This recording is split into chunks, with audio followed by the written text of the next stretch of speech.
PYQ solve कर लिया तो भी वो बातें कंटेंट रिवाइज हो गई, आपने उसको वापस 100 पर पहुंचा दिया।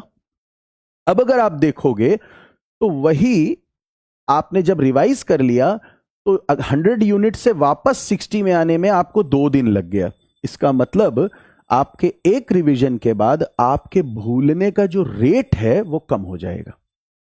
अगर आपने इसको दोबारा रिवाइज कर लिया तो आप देखेंगे कि 1 दिन, 2 दिन, 3 दिन उसी 60% लेवल के रिटेंशन भूलेंगे तो आप फिर भी आपको 3 दिन लग जाएगा।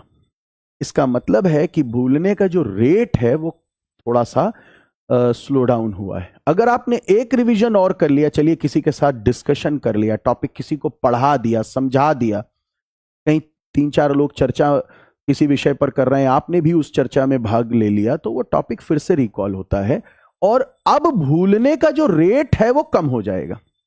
अब देखो, स्टीप कर्व था, कर्व की स्टीपनेस कम हो रही है, थोड़ा मॉडरेट हो रहा है।